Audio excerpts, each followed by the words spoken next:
Di balik hijab cinta bab kedua. Judul Ide Gila. Terus berdiam diri dalam waktu yang lama membuat Cinta merasa bosan. Sejak keluar dari penjara, ia terus saja berada di dalam rumah.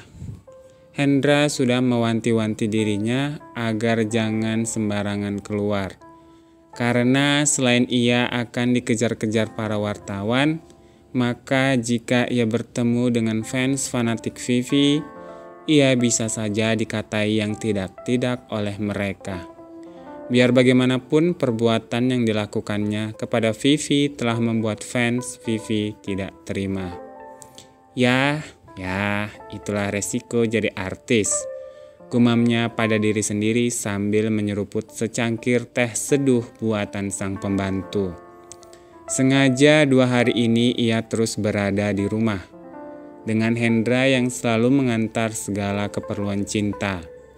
Cinta memang tidak tinggal sendiri, ada Satpam dan Bi Yati, pembantunya yang turut menemaninya. Tetapi untuk urusan makan, Cinta lebih suka makan delivery dan makanan lainnya di luar sana. Maklumlah, efek kemaruk yang dialaminya setelah keluar dari penjara membuatnya ingin menjajal berbagai macam kuliner di seantero Jakarta. Bahkan jika ia turuti, ia ingin mencicipi satu persatu tempat makan yang pernah ia kunjungi sewaktu masih berjaya menjadi artis top.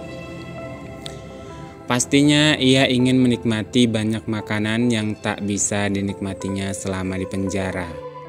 Untuk mengatasi rasa bosannya, pagi ini dirinya sengaja bersiap-siap untuk berolahraga. Rasa bosannya benar-benar pada tahap akut. Seharusnya setelah pulang dari penjara, ia bebas melakukan semuanya tanpa kekangan. Namun malah Hendra menyuruh sebaliknya. Ia harus berdiam diri di dalam rumah. Gak banget deh. Pokoknya ia harus keluar rumah minimal sebentar. Hari juga masih sangat pagi dan ia tak mungkin bertemu dengan fans Vivi ataupun wartawan. Sebagai seorang artis, ia juga harus menjaga bentuk tubuhnya agar ideal dan cantik. Bahkan kalaupun ia bertemu dengan mereka, ia sudah siap lahir dan batin, gumamnya.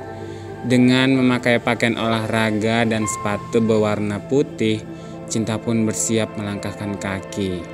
Berlari-lari kecil untuk membakar lemak yang mulai menumpuk di tubuhnya akibat makanan berlemak yang dilahapnya beberapa hari belakangan ini. Sebelumnya ia menelpon Hendra dan memintanya untuk datang. Hendra bilang padanya bahwa ia masih mengantuk dan malas keluar. Ia bahkan melarang agar Cinta tidak keluar sembarangan. Namun Cinta malah kesal dan bilang bahwa ia pasti akan gila jika terus-terusan berada di dalam rumah. Apakah Hendra siap punya teman yang sebentar lagi akan gila? Mau tak mau Hendra pun menuruti keinginan sahabatnya tersebut, meskipun dengan berat hati.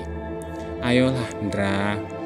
Cinta menarik tangan kanan Hendra ketika melihat Hendra baru saja sampai di depan pintu rumahnya. Kamu kan tahu Cin, aku gak suka olahraga, ujar Hendra memberikan alasan, padahal sebenarnya ia masih sangat mengantuk. Tadi malam Hendra begadang dengan menonton drama Korea yang kemarin dibelinya dari toko kaset di mall. Hendra memang sangat maniak dengan drama-drama buatan negeri ginseng tersebut. Bahkan keinginannya menjadi penulis skenario tak ayal dikarenakan ia ingin membuat sebuah cerita yang bagus seperti drama-drama Korea yang ditontonnya.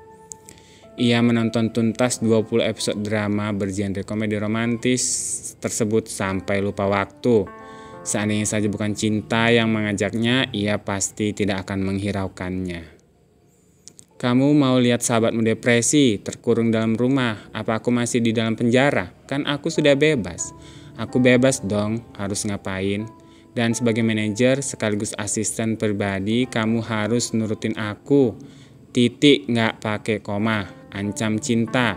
Wajahnya berubah menjadi kejam seperti peran antagonis yang dilakoninya dalam sebuah judul sinetron. Ya, Hendra mendengus. Ia tak tahu harus berbuat apa jika Cinta sudah mengatakan sesuatu yang seperti itu. Bola matanya seperti hendak keluar. Cinta tak ubahnya seperti seorang ratu yang keinginannya harus dituruti. Nah gitu dong, kata Cinta senang. Ekspresi wajahnya berubah menjadi kembali manis. Kalau gitu kan kamu lebih cakep dari biasanya. Kalau kamu gitu mirip sama Brad Pitt loh. Bleh.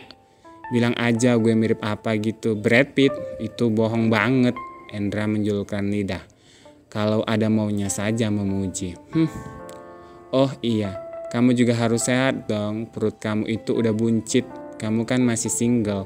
Nanti gak ada cewek yang bakal mau sama kamu loh. Kan susah kalau kamu gak laku. Di situ kadang saya merasa sedih. Tukas Cinta menunjuk ke arah perut Hendra yang tampak menonjol. Terus kamu tahu kan kalau perut buncit itu bakalan temenan dengan banyak penyakit. Kalau kamu nanti pergi duluan, siapa yang bakalan jadi sahabatku? Lanjut Cinta lagi. Iya bawel, sahut Hendra bete. Raut wajahnya berubah manyun. Cinta nampak sangat puas dengan mengganggu sahabatnya tersebut. Saat ini hanya Hendra orang yang bisa membuatnya tersenyum dan tertawa. Sahabat sejati yang tidak lekang oleh waktu. Cinta kemudian berlari-lari kecil diikuti Hendra di belakangnya. Hendra masih manyun saja meskipun Cinta sudah berkata minta maaf padanya. Hehe. Kak Cinta, tiba-tiba suara seorang anak kecil memanggilnya.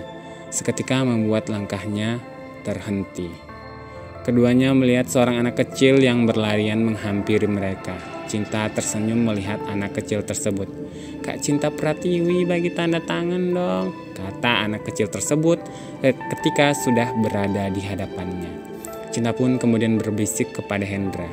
Kamu lihat kan Hendra, pamorku sebagai seorang selebriti masih kuat kan?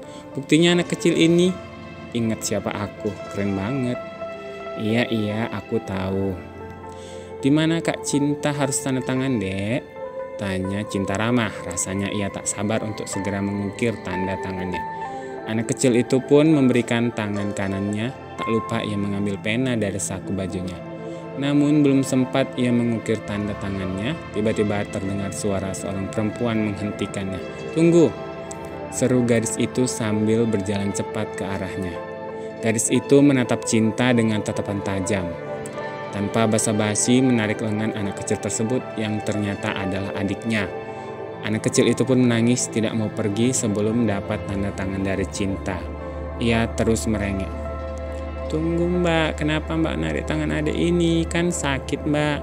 Lagi pula saya kan belum sempat memberikan tanda tangan sama adik ini. Kata Cinta heran dengan perilaku kasar gadis tersebut.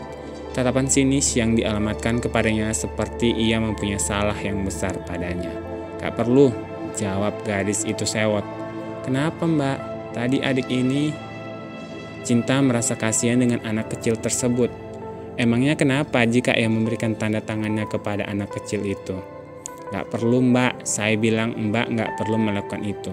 Saya gak suka ya adik saya diberi tanda tangan sama artis gak punya etika kayak kamu. Artis temperamental yang gak berakhlak, sahut gadis tersebut. Tapi ingin rasanya Cinta membela diri atas kata-kata yang dilontarkan gadis itu kepadanya. Baginya kata-kata gadis tersebut sangat kasar dan membuatnya terlihat sangat buruk. Ia ingin menjelaskan kalau ia tidak seburuk itu. Mbak gak usah jelasin apa-apa.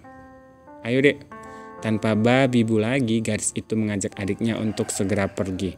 Meskipun sang adik terus menangis, gadis itu tidak peduli. Ia terus menarik lengan sang adik dan membawanya pergi.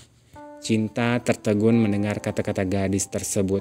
Apakah ia benar-benar sangat kasar dan buruk di mata orang lain saat ini? Kini ia tak lagi berminat melanjutkan olahraga paginya ini. Meskipun tadi di dalam hatinya ia tidak akan peduli dengan semua anggapan buruk tentang dirinya. Sementara itu Hendra hanya bisa mengatakan agar Cinta bersabar. Dan ia malah berkata bahwa inilah yang ditakutkannya, bahwa Cinta akan menghadapi kecaman dari banyak orang karena kesalahannya. Apa aku terlihat sangat buruk, Hendra, hingga semua orang mencapku negatif? Kenapa semua orang menghakimiku? Tanya Cinta pada sahabatnya itu. Hatinya merasa sangat sedih. Enggak, Cin, kamu enggak sejahat itu. Buktinya kamu aja baik ke aku. Kamu itu orang baik, hanya mereka yang tidak mengetahui seberapa besar hati kamu yang mengatakan hal demikian. Hibur Hendra. Ia tak ingin sahabatnya itu merasa sedih lagi. Ya sudah Hendra, ayo kita pulang saja, pinta Cinta kemudian. Nah, sejak kejadian itu Cinta tak mau lagi keluar rumah walau hanya sebentar. Ia terus berada di dalam rumahnya meskipun ia merasa sangat bosan. Aktivitas yang dilakukannya adalah menonton TV sambil sesekali berenang di kolam renang miliknya. Terkadang ia juga membuka-buka gadget untuk melihat tren fashion yang sedang berkembang saat ini. Ia sengaja tidak membuka sosmed dikarenakan akan banyak komentar negatif yang akan menghampirinya jika ia membuat status ataupun mengupload fotonya dengan segala aktivitasnya di Instagram atau yang lainnya. Saat ia masih menjadi pujaan, segala macam hal yang diperbuatnya akan menjadi bagus. Namun saat ini pasti akan sebaliknya. Namun lagi-lagi saat ia menonton televisi, yang ia lihat adalah narasi-narasi infotainment yang kembali memojokkan dirinya. Ini membuatnya tampak sangat kesal. Mood baiknya kembali menghilang. Bukankah seharusnya mereka membuat narasi yang baik bahwa selamat datang kembali Cinta Pratiwi, ditunggu ya film-film selanjutnya, gerutunya bicara sendiri. Bukannya malah menyudutkan seperti ini. Dasar. Tak hanya berita yang terus memojokkannya, infotainment tersebut juga meminta pendapat dari Vivi sebagai korban penganiayaan Cinta. Bagaimana perasaan Vivi setelah mengetahui Cinta telah bebas dari penjara? Cinta kesal sendiri jadinya. Lebih baik ia tidak tahu berita itu sama sekali daripada tahu dan membuat telinganya terasa panas. Namun jika ia terus-terusan menutup telinga dari segala pemberitaan, ia tidak tahu berita apa yang berkembang tentangnya di luaran sana. Seberapa besar rasa benci dari orang-orang yang tidak menyukainya. Ia merasa serba salah. Kejadian kemarin adalah contoh untuknya bahwa image negatif masih melekat kuat padanya. Resek, makinya kemudian. Dalam menghadapi beragam pertanyaan dari wartawan, begitu ia melangkahkan kaki dari penjara, Cinta memang tidak mengatakan apa-apa selain no comment. Semua itu juga dikarenakan oleh Hendra yang memintanya mengatakan dua kata tersebut. Hendra takut jika Cinta salah bicara dalam menjawab berbagai pertanyaan wartawan. Cinta termasuk selebriti yang ceroboh saat bersikap. Ini gara-gara Hendra, kalau enggak aku pasti udah kasih komentar sama wartawan dan aku enggak jadi dipojokkan seperti ini. Hendra, kamu nyebelin banget. Kembali ia menggerutu sambil menggigiti bantal yang ada di kursi. Cinta mendengus kesal mendengar respon negatif masyarakat terhadap kebebasan dirinya. Dulu aja aku dipuja-puja, emang bener ya kalau lagi di atas semuanya sempurna. Kalau sudah gini aja aku dicampakkan seperti ini, nyebelin. Kesalnya sambil menekan tombol off televisinya. Ia malas meneruskan kegiatan menontonnya tersebut yang berhasil membuatnya kehilangan mood. Kamu kenapa, Cin? Tanya Hendra yang tiba-tiba muncul di hadapannya, membuatnya terkejut. Kamu Hendra, gak ada apa-apa. Saut Cinta menutupi rasa kesalnya. Oh iya, gimana? Ada tawaran kah? Pertanyaan yang sama yang selalu ia tanyakan pada Hendra. Setiap saat ia selalu berharap kedatangan Hendra membawa kabar baik, yaitu ia mendapat tawaran akting ataupun iklan. Entah kenapa ia sangat ingin kembali ke dunia entertain, padahal ia sendiri menyadari bahwa image yang melekat pada dirinya saat ini adalah image negatif. Namun satu hal yang harus diketahui, entah bagaimanapun keadaannya, ia harus tetap eksis untuk melanjutkan hidupnya di Jakarta. Kedua orang tuanya sudah meninggal 2 tahun yang lalu dan kini setiap bulannya ia harus mengirim uang untuk biaya kuliah sang adik, Ulfa, di Fakultas Kedokteran Universitas Sumatera Utara. Ya, Cinta memang gadis perantauan asal kota Medan yang mengadu nasib ke Jakarta. Adiknya Ulfa tidak mau ikut dengannya dan lebih memilih kuliah di Fakultas Kedokteran di daerahnya saja. Mau tidak mau ia harus bertahan demi hal tersebut. Kuliah di Fakultas Kedokteran tentulah membutuhkan biaya yang tidak sedikit. Oleh sebab itu, ia harus bisa kembali eksis demi membiayai sang adik yang mempunyai cita-cita mulia sebagai dokter tersebut. Belum lagi, ia harus mempersiapkan tabungan untuk sang adik melanjutkan ke pendidikan spesialis penyakit dalam. Setidaknya begitu yang dikatakan sang adik kepadanya, bahwa adiknya memiliki cita-cita yang sangat tinggi. Ia juga tidak mau nasib adiknya seperti dirinya yang kuliah tidak berdasarkan keinginannya. Dan beginilah hasilnya. Ia tak menyukai bidang pendidikan yang diambilnya karena keinginan kuliahnya itu hanya karena keinginan ibu dan ayahnya saja. Dengan kembali ke dunia hiburan, dengan mudah ia mendapatkan honor berjuta-juta di setiap episode sinetron yang akan dibintanginya. Lagi pula, ia tidak memiliki banyak deposito tabungan yang dapat menjamin kehidupannya di masa tua nanti. Namun, untuk kembali berada di tangga popularitasnya kembali, semua itu tidak mudah baginya sekarang. Dulu ia bisa berbangga diri dengan predikat artis top yang disandangnya, dengan honor berpuluh-puluh juta yang diterimanya sekali syuting di setiap satu episodenya. Tetapi setelah kasus yang membelitnya itu, ia harus mengalami hal itu semua. Hendra kembali menggeleng menjawab pertanyaan dari Cinta tersebut. Jawaban Hendra masih sama, bahwa ia belum mendapat satu tawaran pun dari berbagai pihak. Cinta lemas mendengarnya. Padahal ia sangat berharap ada seorang produser yang baik hati akan kembali memakai dirinya dalam proyek garapan mereka. Bahkan bila perlu saat negosiasi honor, ia bersedia menurunkan sedikit honornya yang tergolong sangat tinggi itu. Ya sudah, kalau kamu sudah tidak ada urusan, kamu bisa pergi. Aku mau sendiri, ujar Cinta mengusir Hendra. Ternyata kedatangan Hendra tidak memberi kabar baik padanya. Kamu kok gitu sih? Aku datang kan untuk membuat kamu ceria. Kamu nikmati aja masa-masa ini. Masa-masa kamu masih tidak sibuk. Nanti kalau kamu sibuk, kamu gak bisa nonton dan rebahan di rumah seleluasa ini, saut Hendra kemudian. Rasa lelahnya saja belum hilang dan kenapa ia harus segera pergi. Kapan aku akan sibuk? Aku artis yang udah tamat karirnya, Hendra. Gak akan ada yang istimewa lagi dari aku, Hendra.